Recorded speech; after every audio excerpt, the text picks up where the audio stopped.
Jamen, velkommen til denne uges radiotema.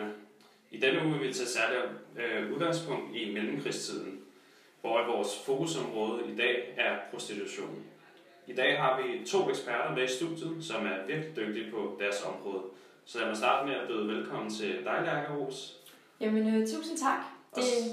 Det er mig en ære at være her i studiet i dag og fortælle lidt om prostitution gennem tiden, da det er et relevant emne også i dagens samfund. Ja, og lad mig byde velkommen til dig, Mille. Jo tak, jeg er også meget glad for at være her og tage del i den her debat. Nå, men Lærke, hvis du vil lægge ud til at starte med, hvad er det egentlig, vi vil snakke om?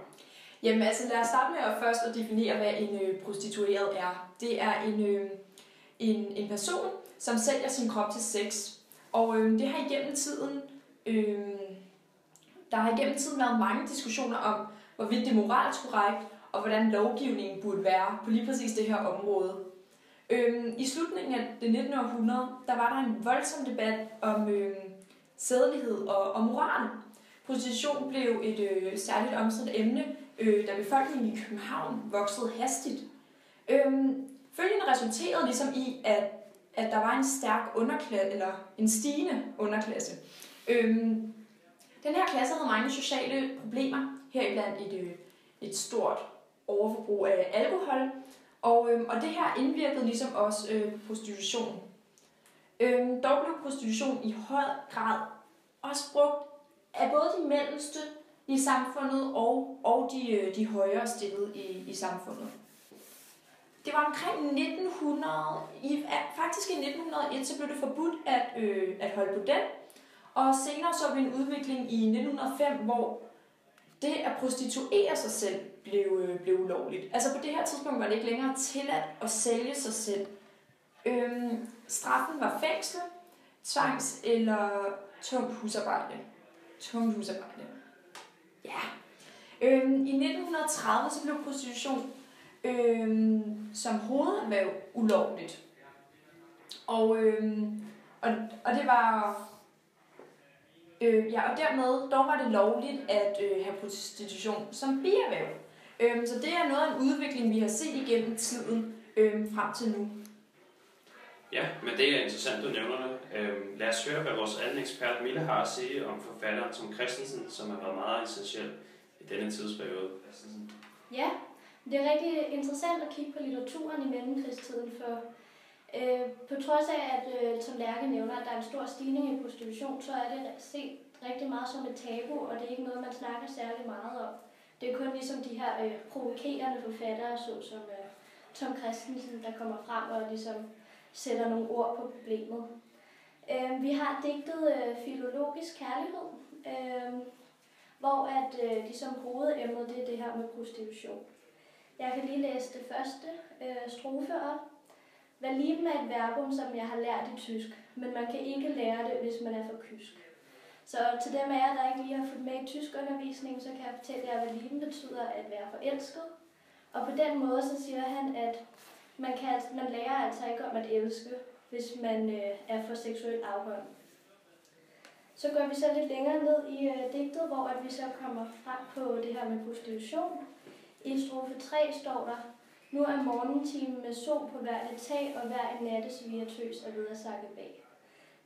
De her nattesvigertøser, det er så de her prostituerede, så når dagen kommer frem, så går de tilbage til, hvor det kommer fra og gemmer sig væk. Senere har vi så i strofe 4. Ja, alle nattens piger med skørtens brede flag, hvad lieben er et verbum, man glemmer det ved dag. Her fortæller han, hvordan natten er fyldt med erotik, og han går ind og møder alle de her prostituerede. Men når dagen så kommer, så bliver det helt glemt, og prostitution kommer aldrig frem i lyset. Det er ikke noget, man snakker om, det er sådan lidt et tabu. Det er lidt det samme budskab, vi har senere i digtet, hvor der i strofe 7 står: luft ud, hun var kun en skummertøs, og det var klart, at trofasthed hos hende var porøs. Altså, når det bliver dag igen, så skal vi lufte ud alt det her. Natten, det skal væk, det skal gemmes væk, der skal gøres ren. Den her prostituerede, hun var kun skummertøs, hun var ikke noget værd, hun er ikke trofast. Så på den måde får vi det også til at lyde sådan om, at Tom Kristensen, han egentlig forelsker sig lidt i de her piger, og han mærker selv følelser, men for dem betyder det ikke noget, fordi at de har sex med mange forskellige mennesker. Og på den måde viser han ligesom det her med, at der ikke bliver set særlig højt til de her piger. Så kommer vi så til næste strofe. Hos mig blev det til elskov, for hende var det et fag. Hvad liven er et verbum, men bøjningen er svag. Så for hende er det et erhverv, det betyder ikke noget. Der er ikke nogen kærlighed, der er ikke nogen følelser over det. Og på den her måde sætter han også lidt fokus på det her. Er det ikke umoralsk, at sex kan være uden følelser og uden kærlighed? Og så siger han så i næste strofe. Nu sætter jeg mig ned roligt og læser kønsløst sprog. Slår gloser op i et par døgn, skal gøre tør og klog. Så her er det altså dag, og nu glemmer vi alt. Nu går vi tilbage til det ordentlige liv. Vi studerer, vi læser. Alle de her synder, som prostitution egentlig er, dem glemmer vi alt om. Det er ikke fordi, det er tabu.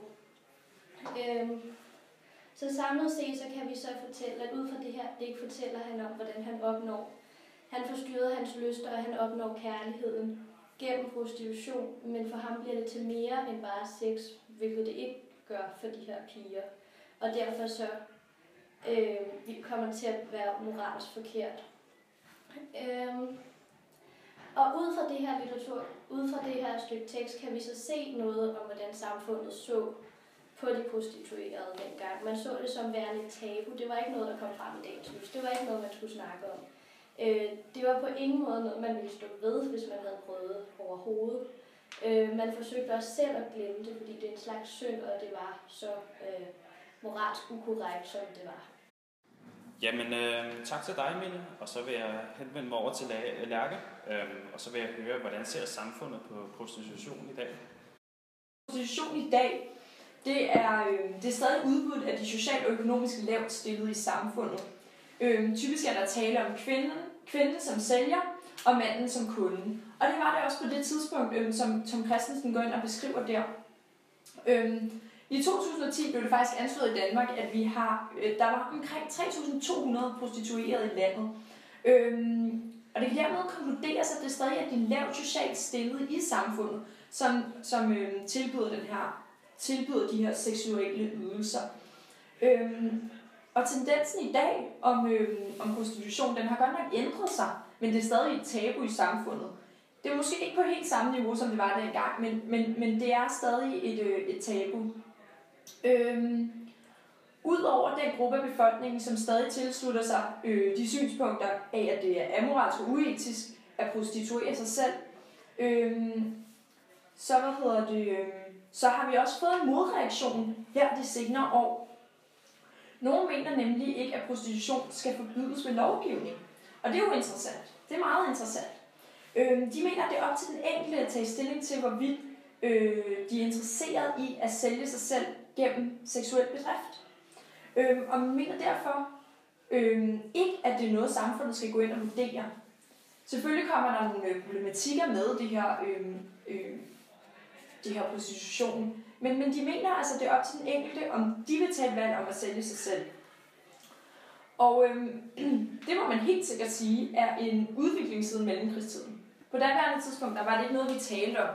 Det var noget, samfundet vendte den anden kendt lidt til. Og det var ikke noget, man ville det var ikke noget, man ville se i øjnene, at det var et reelt problem. Autoriteterne stod meget hårdt ned på emnet. Men i dag er det en del af den åbne samfundsdebat. Samfundet har ligesom erkendt de her problemstillinger, som kommer med prostitution i løbet af årene. Og i dag er vi altså mere åbne for at diskutere emnet. For eksempel her på radio eller på tv. Politikerne gør det også. Og det er altså på trods af, at det stadig er et tabu den dag i dag. Og det synes jeg, det er jo også virkelig godt, at man ligesom kan begynde at sætte nogle ord på det, sådan så at det ikke bliver ved med at være et tabu. For som vi kan se her, det har været et tabu i rigtig mange år.